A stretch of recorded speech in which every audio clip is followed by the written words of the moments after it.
दीदी बोलती है हम इसको गुजरात नहीं बनने देंगे, यूपी नहीं बनने देंगे। वो 10 साल में रह के बना भी नहीं पाई गुजरात और यूपी, और आगे बना भी नहीं पाएगी। यदि इस प्रदेश की जनता की आंख आज भी नहीं खुली और आज भी परिवर्तन नहीं हुआ, मैं आपको दावे के साथ कह रहा हूं, पश्चिम बंगाल इस देश के जो विकास की रफ्तार है उसके मुकाबले 50 साल पीछे चला जाएगा। मेरे को मोदी चाहिए, मोदी परिवर्तन के मोदी चाहिए। हम लोग मोदी का साथ है। मुस्लिम को गुंडा बना रही है और उसको व्यवहार करने के लिए मुस्लिम को कर रही है। तो हम सोचे थे कि जो मुख्यमंत्री हो लड़की हो के हम सबके लिए बहुत कुछ करेगा, या फिर लड़के लोगों के लिए जो रेप हो रहा है ये सब रुकेगा, बट कुछ जी हम लोग देश के युवा हैं, तो हम लोग चाहते हैं कि शिक्षा और रोजगार हम लोग के लिए, देश के लिए सबसे बड़ी चुनौती है।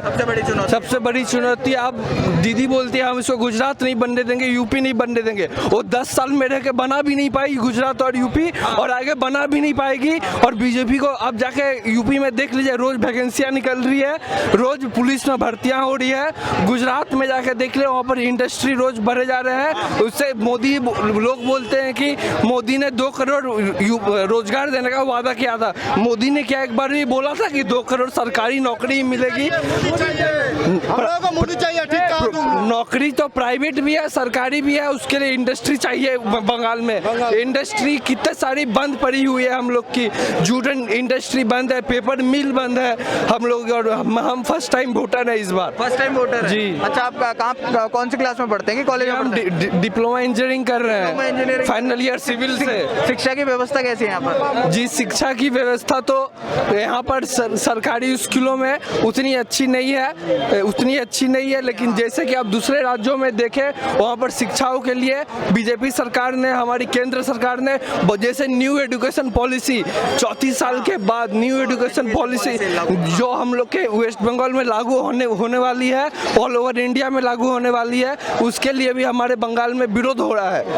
विरोध के लिए भी विरोध हो रहा है? उसके लिए भी विरोध हो रहा है। जो छात्र संघ के ओपोजिशन की पार्टी के नेता है, वो लोग भी विरोध कर रहे हैं कि ये कारण नहीं है, कि उनको लगता है कि इससे शिक्षा नीति बदल जाएगी या फिर बच्चों का असर पड़ेगा, जबकि ऐसा कुछ नहीं है। ये शिक्षा नीति बहुत पहले ही आ जानी चाहिए थी। जब से केंद्र में बीजेपी सरकार आई है, उनको लोग बोलते हैं कि मोदी ने क्या किया, बीजेपी ने क्या किया, गिन बातें लोग थक जाएंगे कि केंद्र सरकार ने क्या किया है। तो हम लोग चाहते हैं कि बंगाल में परिवर्तन आए, शिक्षा नीति स्टूडेंट्स के लिए, यूनिवर्सिटीज हम लोग के वेस्ट बंगाल में और भी आगे बढ़े, एजुकेशन पॉलिसी आगे बढ़े, बस हम लोग यही चाहते हैं। हम प्रधानमंत्री के एक ही लिए वोट देना चाहता है कि उन्होंने हमको एक शौचालय दिया। हाँ, एक। और ममता जी ने जो इतना 10 साल यहाँ पर था, उन्होंने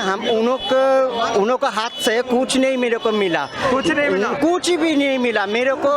दिल्ली का बम्बई प्रधानमंत्री रहता है, वो मेरे को पता नहीं है, जहाँ भी रहता है हमको एक शौचालय मिला, इसीलिए मैं उसको इस बार वोट देंगे। शौचालय मिला? शौचालय की हालत कैसी है? लेकिन शौचालय पाका दिया है, पाका हाँ, उसको पाका बोलता है, पाका ही दिया है। जैसे देना है, मेरे को तो शौचालय नहीं था, फिर तो दिया है, जो भी मिला है। हमारा बाल बच्चा लेके तो इधर उधर टट्टी नहीं करना जाता था, माट ओट में, घर में ही तो करता है, वही लिए मैं देना चाहता। मध्यम ग्राम से। क्या लग रहा है आपको इस बार देखते हुए? मोदी तो आएगा ही, कमल खिल जाएगा। जरूर बिल्कुल। अच्छा, विकास और उन्नयन की बात तो ममता बनर्जी ने भी करी थी, जो अभी मोदी जी कर रहे हैं। मोदी जी के कहने में क्या अलग चीज़ है, बीजेपी के कहने में क्या अलग है? वो जो बोलता है, लगता है सच्चे दिल से बोलती है, वो करेगा ही। सोनार बंगला करेगा, इसलिए हम लोग बैठे हैं, कब होगा? जरूर होगा, अगर जीतेगा। सबसे बड़ा मुद्दा नारी सुरक्षा का भी है। माँ माटी मानुष की ममता बनर्जी बात करती है कि टीएमसी के राज में थी यहाँ पर नारी सुरक्षा। अभी तक तो इतना भी नहीं देखा, उसके बाद भी तो बहुत सारे रेप हुआ यहाँ पे, बहुत कुछ हुआ। तो अभी जब मोदी जी हम सबको बोल रही है, तो देन हो सकती है। हम सब मोदी जी के पास है, बहुत अच्छा है। हम लोगों को आज जो बोला है, हम लोग वो सोच के उसको वोट देंगे, जिताएंगे। अच्छा, टीएमसी के एक लीडर हैं, उन्होंने दलितों को भिखारी बोल दिया है, क्या कहेंगे आप उसको? वो सब लोगों को ऐसे ही बोलना आता है, वो सबको तो नेता नहीं लगता, गुंडा ज्यादा लगती है वो सब लोगों को। एकदम गुंडा लगता है, ऐसे बात करता है कि धमकी देता है, बात तो एकदम। आपको मिली है क्या कभी धमकी? नहीं, मुझे ऐसे करके नहीं मिली, बट है कुछ हो होता तो है कभी कभी जब आई हूँ मैं। गुंडागर्दी है? हाँ है। बीजेपी को सपोर्ट करते हो, आपको डर नहीं लगता? क्योंकि यहाँ पर हम देखते हैं बीजेपी कार्यकर्ताओं को मरवा दिया जाता है। अगर डर लगेगा तो कैसे चलेगा? कैसे चलेगा? एकदम, हम लोग लड़की है, हम लोग को लड़के जीतना पड़ेगा। तो हम सोचे थे कि जो मुख्यमंत्री हो लड़की हो के हम सबके लिए बहुत कुछ करेगा, या फिर लड़के लोगों के लिए जो रेप हो रही है सब रुकेगा, बट कुछ बनर्जी ने कुछ करा? अभी तक तो ऐसा कुछ नहीं देखा। फिर भी तो रेप बंद नहीं हुआ। वो बोलती है कि रेप होती है, इसके मतलब सब लोग का जैसे ज्वर बुखार जब सब कुछ जब ऐसे होता है तो रेप भी एक ऐसा चीज़ है, होता ही रहता है। पुलिस के पास जाते सुनवाई होती है क्या? नहीं, पुलिस क्या करेगा, उसका तो हाथ में सब कुछ नहीं है। जो पार्टी करेगा वही तो करना पड़ेगा। तुष्टीकरण की राजनीति करिए, पीके ऐसा खुद बोल देते हैं। ऑडियो जो लीक हुई उनकी, किस तरीके से देख रहे हैं? देखिए, बहुत बड़ा मोटा कॉन्ट्रैक्ट हुआ, पूरे देश की नजरें थी इसके ऊपर कि 10 साल अगर काम किया होता तो टूटी टांग नहीं दिखानी पड़ती और बिहार के किसी जो तथाकथित फेल रणनीतिकार को जो है पूरे चुनाव का ठेका नहीं देना पड़ता। आज सुनने में तो ये आ रहा है कि 10% एडवांस देके पीके का जो है पैसा रोक दिया, इसलिए पीके जो है अपना सारी बातें तमाम उन प्लेटफॉर्म पर आके बोल रहे हैं और दीदी की जो है वो भजिया तल रहे हैं। अब मजे की बात देखिए, अभी इधर प्रधानमंत्री जी बोल रहे हैं और बड़ी कैंडिड बात बोल रहे हैं कि एक प्रदेश की मुख्यमंत्री होने के नाते उनकी जिम्मेवारी बनती है कि राज्य में शांतिपूर्ण तरीके से चुनाव हो, सौहार्दपूर्ण माहौल में चुनाव हो। और मुख्यमंत्री महिलाओं को भटकाती है। मुख्यमंत्री बोलती है कि आप लोग जो है वो हाथ में हंसिया लेकर पहुंच जाइए, आप ये करिए, आप घेराव करिए। आप देखिए, केंद्रीय बलों के ऊपर जो है आक्रमण हुआ और किसके उकसावे के बाद हुआ? मुख्यमंत्री के उकसावे के बाद हुआ। यदि एक प्रदेश का मुख्यमंत्री खुद ही अराजकता पर उतर जाए, हमारे देश में पहले दिल्ली में एक नौटंकी बैठा हुआ है, वो दिल्ली को जो है दंगों में झोंकने को आतुर है। हर तीसरे महीने उसको जो बीमारी उठती है, मिर्गी के दौरे उठते हैं और वो देश की राजधानी को जो है दंगों में झोंक देता है। और आज यहाँ एक दूसरी मुख्यमंत्री है जो बंगाल को बर्बाद करने पर तुली हुई है। यदि इस प्रदेश की जनता की आंख आज भी नहीं खुली और आज भी परिवर्तन नहीं हुआ, मैं आपको दावे के साथ कह रहा हूं, पश्चिम बंगाल इस देश के जो विकास की रफ्तार है उसके मुकाबले 50 साल पीछे चला जाएगा। क्योंकि आप बंगाल के हर गली कूचों में घुमाइए, आज यहाँ क्या हो रहा है? आज यहाँ पर सिंडिकेट चल रहा है, आज यहाँ पर जो है कट मनी का जो है एक माहौल चल रहा है। आज यहाँ का एक आम बंगाली की रगों में भ्रष्टाचार इस कदर घुसा दिया है कि वो बिना उसके जी नहीं सकता। आपको गली के अंदर अपना घर बनाना है तो आपको भाईपों के लोगों से ही सामान खरीदना होगा ऊंचे दरों पर। थर्ड क्लास का सामान, ईंट, बजरी, रेता, सरिया सब टीएमसी के लोगों से खरीदना होगा और उनको जो है घर बनाने का भी पैसा देना होगा। अगर आपको दुकान खोलनी है तो भी आपको जो है कटमनी देना होगा। आपको ठेला चलाना, आपको रेडी चलानी है, आपको दुकान चलानी है, आपको यहाँ पर टीएमसी के गुंडों को जो है आपको यहाँ पर जो है कटमनी देना होगा। आप सोचिए, जब प्रदेश की जनता, पहली बात इस प्रदेश के अंदर पिछले 10 साल में कितनी कंपनियां आई, कितनी इंडस्ट्री आई। आज ममता बनर्जी अपना घोषणा पत्र उठाकर आज प्रदेश की जनता को बताए, जब करा कुछ नहीं, करा क्या? सिर्फ तुष्टीकरण की राजनीति करी, अल्लाहू अकबर की राजनीति करी, टोपी और दाढ़ी की राजनीति करी। और जब लगा कि इस बंगाल का हिंदू जाग गया है, जो बंगाल का हिंदू सो रहा था, जो बंगाल का हिंदू जाग गया है, तो आज ममता बनर्जी को उल्टा सुल्टा चंडी पाठ करने की जरूरत पड़ रही है। आज ममता बनर्जी को टूटी टांग दिखाने की जरूरत पड़ रही है। और क्या बोल रही है? खेला होबे दीदी, खेला शेष होबे, खेला आपके जितने तोलारबाज है उनका खेला होबे, सबका हिसाब करेगी आज। सर, आपने बोला कि टोपी और दाढ़ी के साथ राजनीति करी है, कहीं ना कहीं तुष्टीकरण की राजनीति करी है, लेकिन क्या हमारे मुसलमान भाई बहनों के लिए भी कुछ करा है क्या यहाँ पर बंगाल में? देखो, मैं प्रदेश के विभिन्न कोनों में गया और जो अल्पसंख्यक समाज के तमाम लोगों से मुझे मिलने का मौका मिला।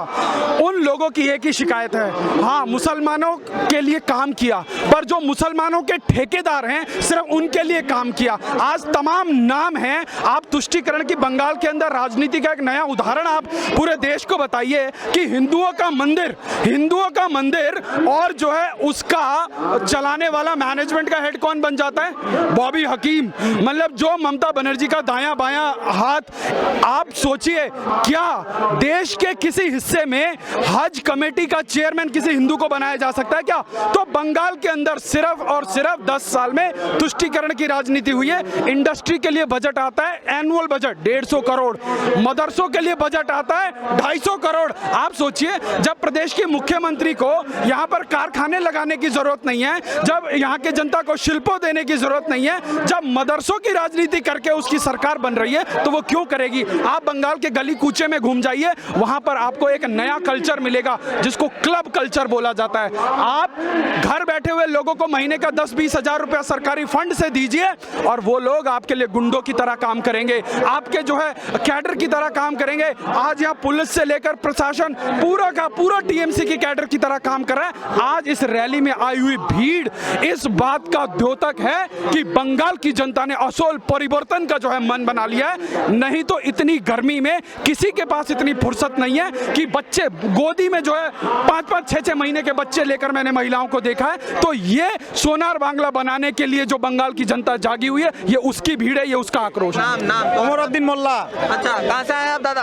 हाँ, कहाँ से आए हैं? कहाँ से? मीना का क्या लग रहा है इस बार कौन भालो, बीजेपी भालो या टीएमसी भालो? बीजेपी। मेरे को मोदी चाहिए, मोदी असली चाहिए। परिवर्तन के मोदी चाहिए। हम लोग मोदी का साथ है, मोदी का साथ। हाँ, और कुछ नहीं मालूम है, मोदी का साथ है। दीदी बोलता है कि मोदी आ जाएगा तो यहाँ पर मुसलमान खतरे में हो जाएगा। मुसलमान नहीं खतरे हो जाएगा, नहीं खतरे में हो नहीं जाएगा। खतरे हो जाएगा। हाँ। मुसलमान यहाँ से मोदी से नहीं खतरा।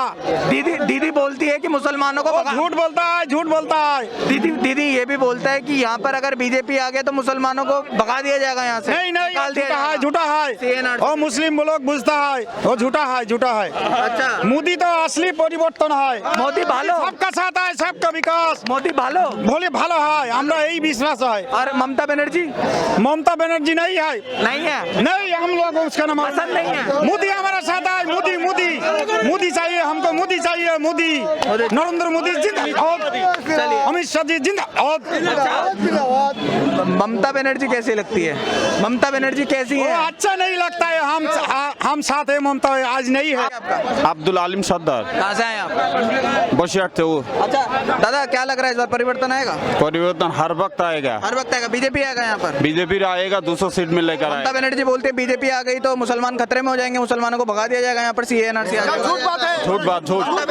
ममता बनर्जी झूठ बोलता है। মমতাজি মুসলিমদের যেভাবে রেখেছিল, মুসলমান বুঝতে পেরেছে, মুসলমান আর हिंदी मुस्लिम समझ गया, ममता जी का पास और नहीं है। इस्तेमाल करे मुसलमानों का ममता बनर्जी ने? हम इस्तेमाल करेगा। नहीं, ममता बनर्जी ने करे क्या मुसलमानों का इस्तेमाल? कुछ करे मुसलमानों के लिए कुछ करे ममता बनर्जी ने? आप लोग नहीं नहीं नहीं नहीं करा? नहीं करा।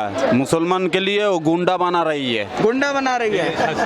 अच्छा, मुस्लिम को गुंडा बना रही है और उसको व्यवहार करने के लिए मुस्लिम को कर रही है।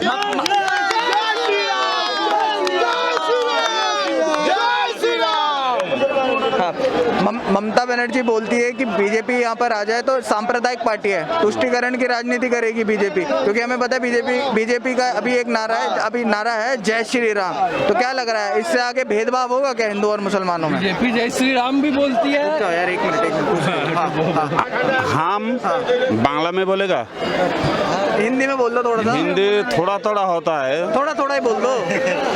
बताओ, हम हिंदू मुसलमानों में भेदभाव होगा? नहीं होगा, हम भाई भाई है, कांध मात के मिलकर चले जाएगा। हाँ, हम हिंदुस्तानी है, हम एक साथ रहेगा। अच्छा, आप बोल रहे हैं यहाँ पर बीजेपी आएगी, 2 महीने के बाद दीदी कहाँ जाएगी फिर? ओ तिहाड़ जेल में। तिहाड़ जेल में टूटे हुए पैर के साथ? हाँ, टूटे हुए पैर के साथ? टूटे वो नंगे है ना, व्हील चेयर के साथ लेकर जाएगा। व्हील चेयर के साथ हाँ, लेकर जाएगा। वो भी उसके लिए फ्री। परिवर्तन आएगा मतलब? हाँ, आएगा।